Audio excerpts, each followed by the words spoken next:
Hey guys, today I'm going to be going over my Banlist predictions for June 2020. This could potentially be postponed too because of COVID-19, no events, so it's going to be harder to judge stuff. But based on the online tournaments, I think that these are the stuff that should be banned. VFD is practically a Shockmaster, so if Shockmaster is going to be banned, you're going to have to ban VFD. A Block Dragon is also probably gonna have to get banned. The amount of advantage it generates of stuff like Union Carrier. If I could, I'd put a Union Carrier over here, but I honestly don't think Konami will ban anything that's like come recently, like something in Secret Slayers or Etco or Dual Overload, mainly because they're a bit too young to get banned. So Block Dragon, once again, it's gonna have to get banned. It's just search 3 off Union Carrier. Auroradon will probably get banned. People say that the main problem cards are Jet Synchron, Olion, Despot 001, that stuff. But the real problem is Halky Fibrax and what it goes into. So Auroradon is mainly what people go into. So that is why I think Auroradon will probably get banned. It's what makes Despot 001 so threatening. So if you're banning Auroradon, I don't really think there's a need to ban Despot 001 or even put that on this list of any sort. We have Jet Synchron here, not because of Auroradon, but Jet Synchron because there's another Link Cross combo with it, Jet Synchron and Olion, where you can just summon one of them, go into Link Cross using Halky Fibrax, and then just synchro summon using tokens. It's really degenerate actually. So I think both of them should be banned for that reason. And some people think that the main problems once again are just Jet Synchron and stuff. But if you're only going to ban Jet Synchron and none of these two, then there are just so many other ways you can just go into Halky Fibrax, like Despot 003, Righty Driver, Genix Undyne, maybe something like Unexpected Die plus Normal Summon. There's just so many ways you can go about this. And finally in our bans we have Mystic Mine. When are you going to ban Mystic Mine, Konami? Like, it's about time, you know. For limits we have Fossil Dig. Fossil Dig can really hurt the dinosaur players a lot, especially because if you one Fossil Dig can end up on a VFD too, because of stuff like Animador and Archosaur and stuff. So yeah, I think limiting it would be optimal. Maybe you could even put in ban if you like to, but I honestly think that it'll be limited. We have the Researcher to 1. I honestly think maybe Researcher shouldn't even be on this list because you can just search it off Gallant Granite, putting it to 1 not at all even relevant.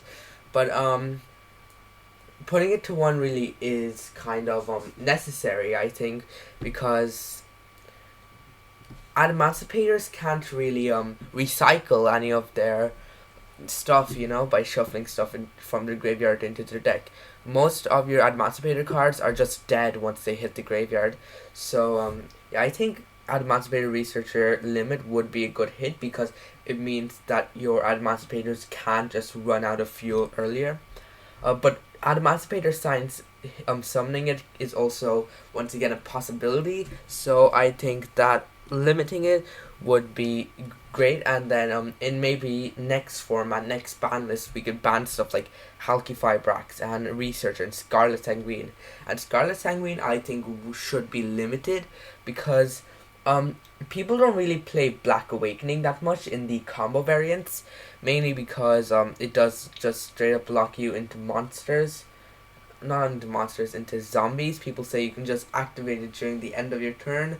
They have a valiant point, but Scarlet Sanguine really is a lot more powerful than Black Awakening because it can also summon from the graveyard, which is something a lot of people overlook. And Scarlet Sanguine also has a nice graveyard effect. It can chain to stuff, you know. And another limit I think should happen is Cursed Eldland going to 1.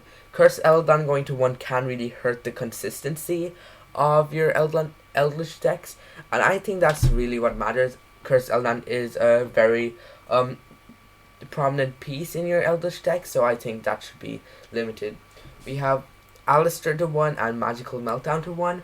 You could also do stuff like Alistair to 3, Magical Meltdown to 1, or even just ban, or you could just like keep one. You can just ban Magical Meltdown, keep this at 1. Like, there are lots of ways you can go about these two. I don't think Alistair will ever get banned because there's so many fusion monsters that really rely on him, and I don't think Alistair is even ban worthy. I think the decks that go with him are ban worthy, and once again, he could be anywhere on this list, but Magical Meltdown will probably be in these two spots. We have our one Deep Sea Diva. I think they should go back in time and limit Deep Sea Diva again, like it was for so many years, because Deep Sea Diva just enables so many one card combos, and that is really the problem here. They just straight up unlimited her while she was getting her own archetype, which is really it's not really healthy for the game. I think that she should be limited. For our limit releases, I think Blaster would be a good way to start. They limit release our friend Tempest, and Tempest really didn't have too much of an impact really. It still saw some play in our dragon decks, and I think Tempest is actually a bit more powerful than Blaster in my opinion. So I think it'll be pretty safe for them to release Blaster. I don't really have anything for semi-limits or semi-limit releases, mainly because I don't really see anything going to 2. Maybe stuff. I think some Eldritch cards could be really power crept by going to 2, and it may not seem like much, but Eldritch decks also over time, stuff like banishing. Okay, I'm just saying random words at this point. But semi-limiting some Eldritch cards, for some reason, it seems necessary just to semi-limit some stuff. And maybe if you want, you could put some stuff here, but I'm not really putting it. I think your Cursed Land limit would be good enough to stop the consistency of stuff like Conquistador. And I think that is why they should be semi-limited. One, Canahawk and Time Seal. Canahawk going to 1. I mean, if you're gonna be unbanning stuff like Stratos and Super Poly, why are you not unbanning Canahawk? Like, it's not like unbanning Canahawk will make Ritual Beast tier 0 or anything. Like, seriously, Canahawk isn't gonna do anything. There's no use in just keeping him banned. And another unlimit is Time Seal. Time Seal, once again, is also not doing anything at all on the ban list. And even if you just... Time Seal is honestly way too slow for today's Yu-Gi-Oh game. It takes four turns to even go into use. The first turn is the turn you set it. Then your opponent's turn, you're gonna activate it. That second turn. Then third turn is gonna be your turn again. And then on the fourth turn after you set it, it's actually going to do something. And the duel will probably be over by then, because most duels don't even last more than like a couple of turns. So I think that's really my banlist prediction. If you have your own little banlist prediction stuff, you can just leave your stuff in the comments if you think there was anything I could tweak with this. Do like and subscribe, and I will see you in my next video. Bye bye.